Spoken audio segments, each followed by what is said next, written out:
L'actualité de ce jour sera consacrée au transport terrestre. Jet Express, c'est la nouvelle compagnie de transport qui va rallier la ville d'Abidjan à celle de la ville balnéaire. Son ouverture officielle s'est faite récemment.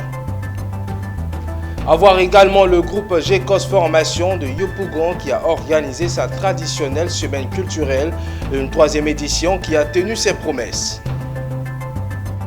Et à Boaké, le centre de recherche de développement s'ouvre au grand public. Plus de précisions dans ce journal.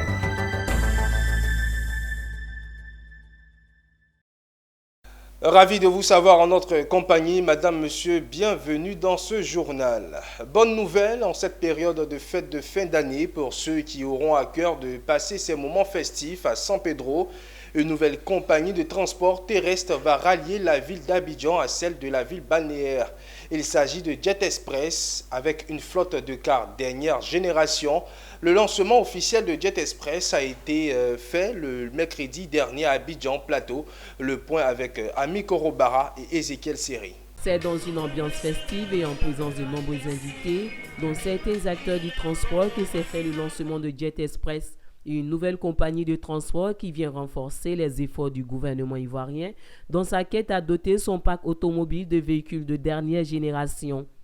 Jet Express vient à point nommé en cette période de fête et à l'approche de la Coupe d'Afrique des Nations 2023, des périodes qui enregistrent des déplacements massifs des populations. Thiessé Lucien a, au nom du ministre des Transports, Amadou Koné, souhaité la bienvenue à cette nouvelle compagnie de transport et a exhorté les gérants à servir les populations avec professionnalisme. Nous sommes résolus à jouer un rôle significatif dans l'avenir du transport en Côte d'Ivoire.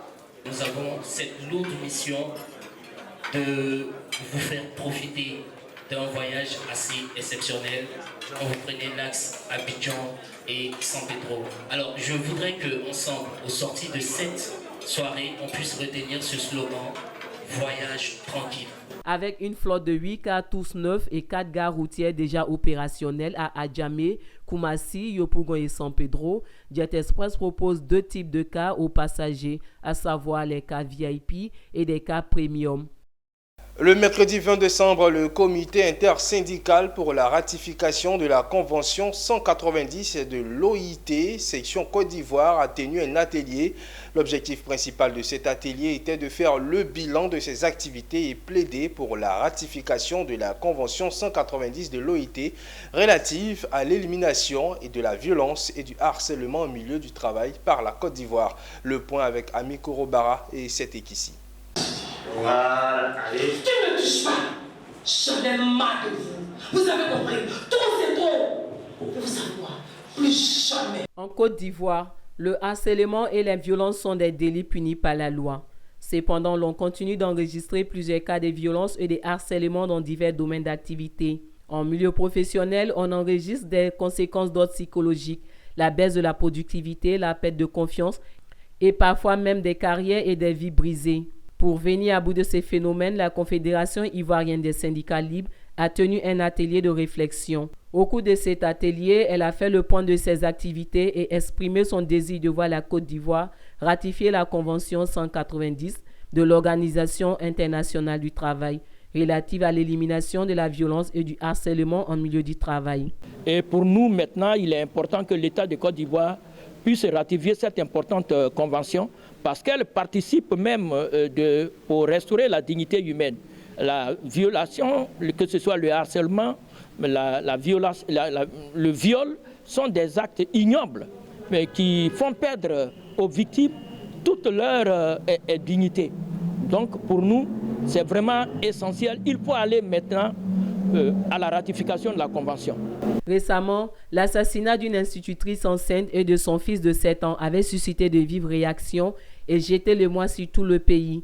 Selon Emma Nadège Diabagaté, présidente nationale du réseau des dynamiques institutrices de Côte d'Ivoire, leur corporation a enregistré dernièrement plus de 20 cas d'agression. Pour elle, le plaidoyer des syndicats pour la ratification de la Convention 190 de l'OIT par la Côte d'Ivoire est une initiative à soutenir pour garantir un cadre de travail sain, surtout pour les femmes qui sont les plus vulnérables. Le groupe GECOS Formation de Yopougon a initié du 18 au 22 décembre dernier sa traditionnelle semaine culturelle. Cette troisième édition, dont l'apothéose s'est tenue le 22 décembre, a été marquée par des jeux, des concours de beauté culinaire et des scènes théâtrales. Une troisième édition qui a connu un grand succès, nous dit Konena Nourgo. Tenues et ornements traditionnels, danse et plats du terroir. Bref, durant une semaine, tout s'est déroulé dans la pure tradition africaine, ici à GECOS Formation de Yopougon. 33 ans déjà que le groupe GECOS Formation s'attelle à inculquer l'amour de la tradition africaine à ses étudiants. Et ce, à travers la semaine culturelle dont l'apothéose de l'édition 2023 s'est déroulée le vendredi 22 décembre à Yopougon. C'est vrai que pendant l'année académique, les étudiants s'habillent en costume et autres, bien, en tenue de travail. Mais il faut aussi regarder dans les rétroviseurs pour se remémorer, n'est-ce pas, nos cultures, afin que cela soit pérennisé. C'est à juste titre que nous faisons, n'est-ce pas, cette semaine-là pour nous remémorer et ensuite faire aussi la promotion de la couture. Le groupe GECOS Formation veut en quelque sorte avoir un pied dans la modernité et l'autre dans la tradition. Et cela semble marcher à merveille au regard du thème de cette 33e édition de la semaine culturelle portant sur la digitalisation. La semaine culturelle 2023 à GECOS Formation, c'était également l'occasion d'apprendre aux étudiants à travailler en équipe. Comme cas pratique, les étudiants se sont affrontés dans des concours de pitch sur les avantages de leurs filières respectives, des concours culinaires et de beauté. Occasion pour le représentant du parrain de les inviter au travail bien fait. Il faut dire que monsieur le parrain a bien voulu être à cette manifestation, mais pour des raisons professionnelles n'a pas pu être là.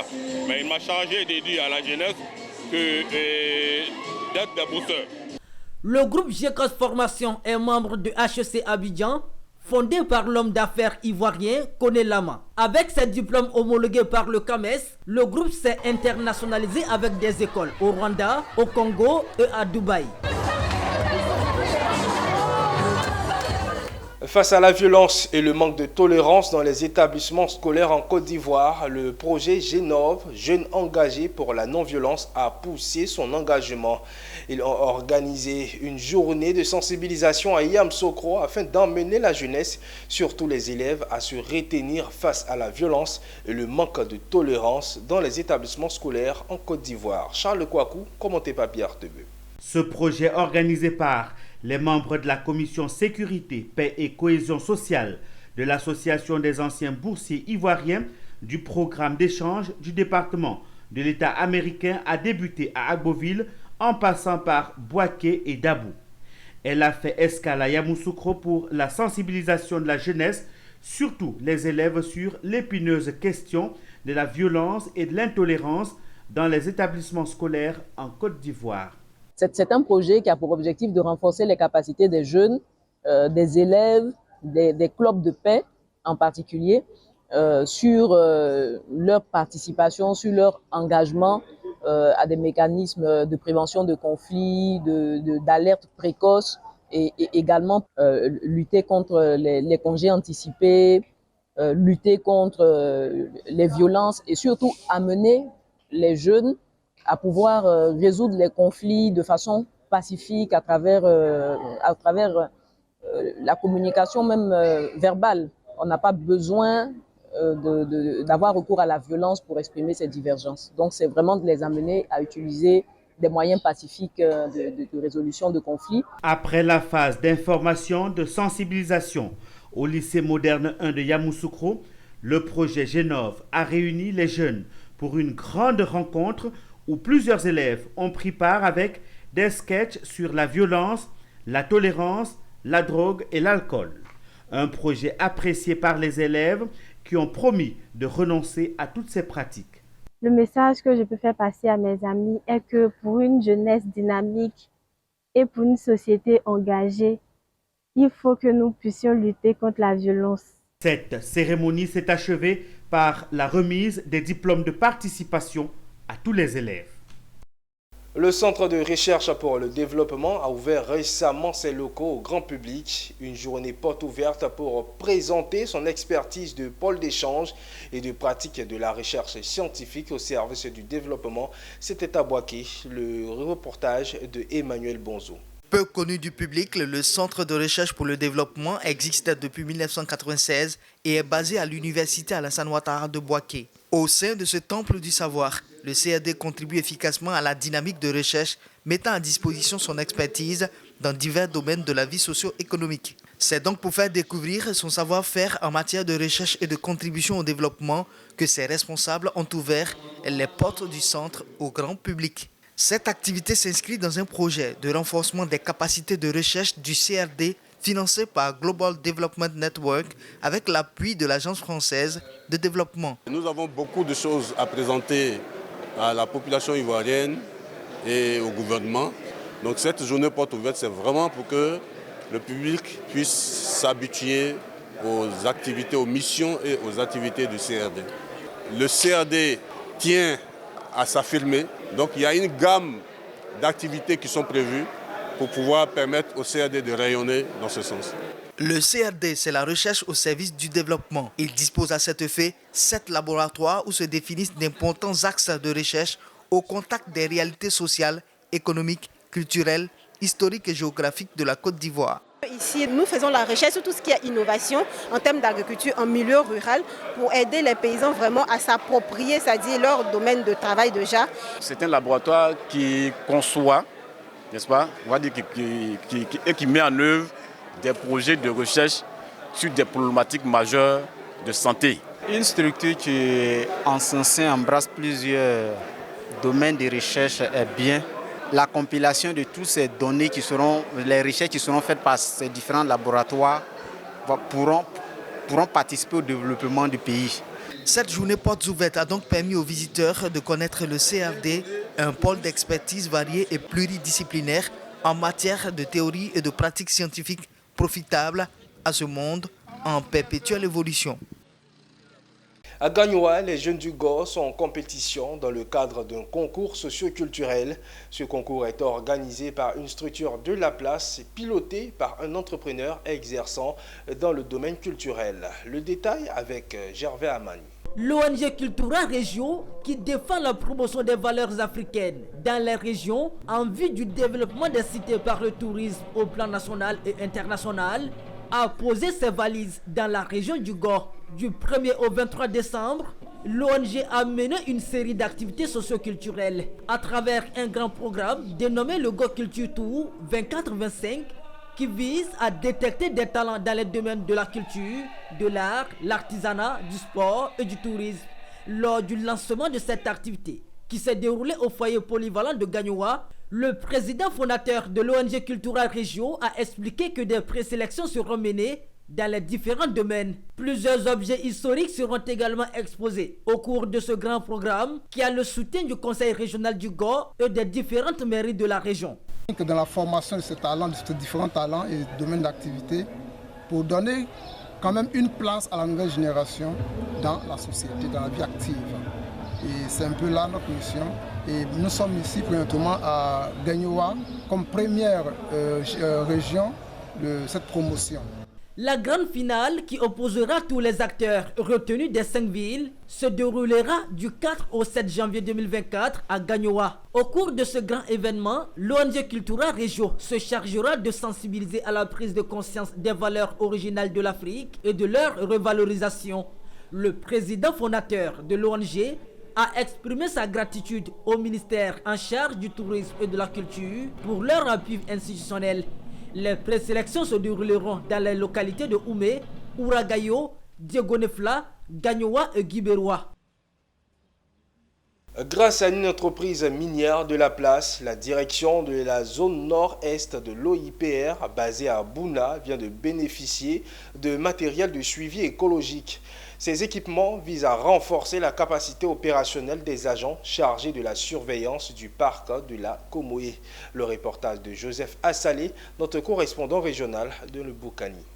Ce don de matériel de suivi écologique est composé de 20 caméras nocturnes, de drones et de 2 colliers metteurs qui permettront de tracer le mouvement des éléphants. Pour le directeur général de l'entreprise minière donatrice, l'acte posé par sa structure s'inscrit dans le cadre de la citoyenneté écologique.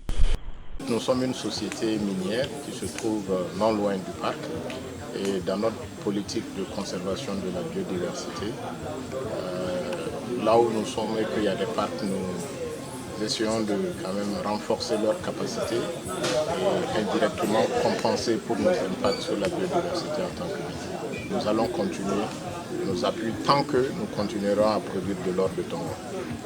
Cet engagement des responsables de la mine de Tongon soulage à n'en point douter la direction de l'OIPR et ses agents de Bouna qui entendent mettre davantage le pied à l'étrier.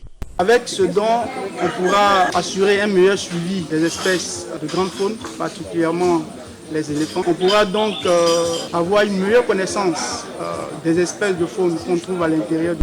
Les autorités préfectorales et les chefs de service de l'Office ivoirien des parcs et réserves basé à Bouna ont exprimé leur gratitude à la société donatrice dont le geste de haute portée écologique contribuera à coup sûr à protéger durablement le parc national de la Comoé.